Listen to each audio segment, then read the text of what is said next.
What is asynchronous learning? Well, you watching this video is a perfect example of asynchronous learning or self-paced learning on demand, whenever, wherever you want. That's it. You're done. This is the essence of it all. You can move on now. However, if you want to know a bit more about asynchronous learning, stick around.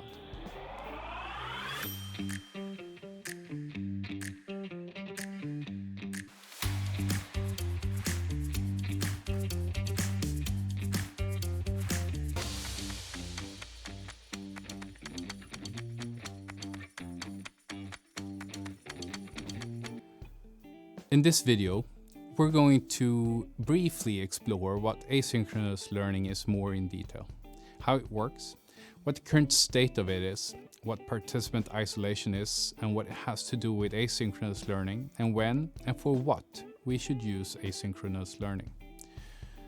What does asynchronous learning even mean? Basically, we're talking about learning that doesn't happen at the same time for all the participants. It can happen in the same space or place, but also in different places depending on how the learning content is structured and distributed. So the participants can choose themselves the place, time, and speed at which they would like to learn. It can be at the breakfast table with a cup of coffee in their hand, or during the night in bed just before going to sleep, just to mention two examples. Let's just quickly talk about how asynchronous learning works in practice. Usually, a participant connects to a learning management system where he or she gets access to resources such as text, images, video, audio, infographics, etc. These can be presented either in standalone formats or in the form of a full-fledged multimedia e-learning produced in an advanced authoring tool. There are, of course, more interactive and demanding ways of working with asynchronous learning, such as online discussion forums, exchange of emails, and assignments, which can be either written recordings of video, audio, or both. Other examples of asynchronous learning that focuses more on the social aspects of learning contain tasks such as peer review of assignments, where participants rate and grade each other's written assignments, for example. Finally, a very common way of testing knowledge in asynchronous ways is by using quizzes and tests. The development of asynchronous learning resources is usually very costly in terms of time, effort, and money.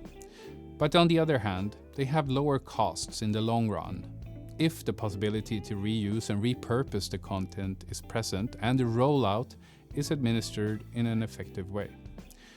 In recent years, we've seen an explosion in asynchronous learning, yet much of the material that has been directly translated from what we used to do during physical courses. It's just moved to an online format, which in itself can be quite problematic. The move to digital asynchronous formats happened without much consideration to the differences in delivery between face-to-face and digital solutions. Some just took their synchronous physical course and made it to a synchronous digital course using tools such as Zoom. Others tried to take part of their material and make asynchronous learning activities, but without understanding the limitations and possibilities that differ between these different formats. The result is where we stand today, where a lot of training providers have tried, tested, and to some degree failed in delivering sound synchronous and asynchronous learning activities.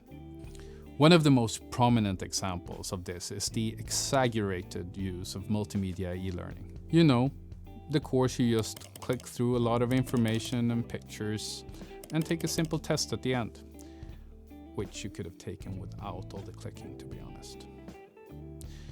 These courses are examples of asynchronous learning and symbolize something important to remember when starting to work with asynchronous learning. And it's that the big problem with a lot of digital learning is that it's information heavy, light on interaction, passive, and essentially unchallenging. It's easy for a facilitator to think that asynchronous learning experiences are cost-effective since the facilitator is rarely connected at the same time as the participant.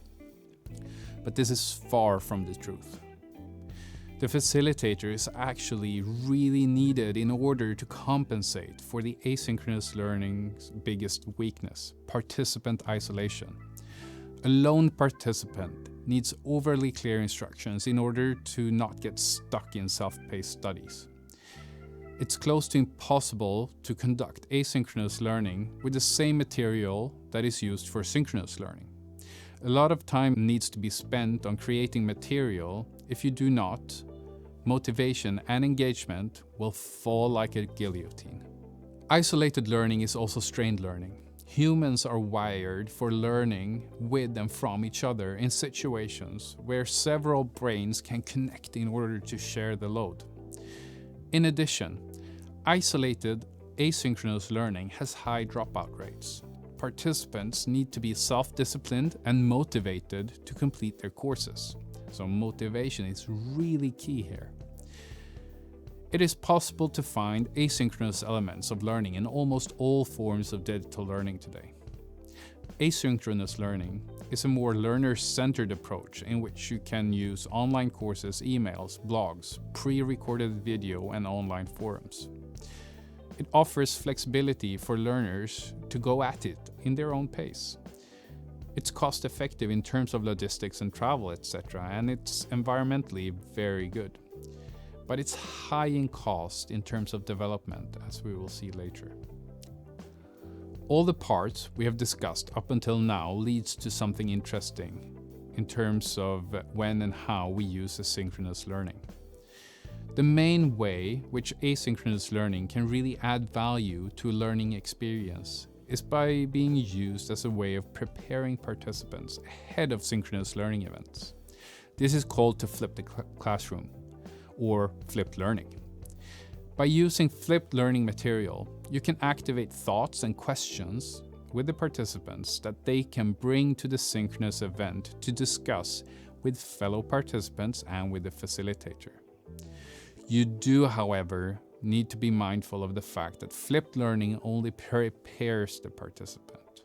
It is not enough in itself for deeper learning. You cannot give a participant 30 pages of text and expect them to internalize, analyze, and come well prepared for a live session. The material you provide for the flipped activity needs to be short, concise, and pinpoint the exact thing you want participants to process ahead of the session. In addition, this approach serves to establish a common lowest level of understanding, moving from the preparatory asynchronous learning into synchronous learning events. Another area where synchronous learning is especially useful is micro and nano learning. Short video clips on YouTube or TikTok are great examples of this. Finally, and a case of use for asynchronous learning that is often forgotten or overlooked, is additional resources and in-depth material that is optional for the participant. It's vital that each learning experience allows for further reading that is optional in case a participant wants to know more about a certain topic. Facilitators have to provide guidance on how to move forward with one's learning, should you wish it. Curation of such material is hence a great way of allowing more in-depth learning in a participant-centric manner. We have now established what asynchronous learning is, what it's used for, what it should perhaps not be used for, and some of the pitfalls in planning for the production of asynchronous learning resources. One of the core takeaways from this video should be a consciousness about the extent of the work needed to produce good asynchronous learning that is not information heavy, light on interaction, passive, and unchallenging. So let's turn this phrase around.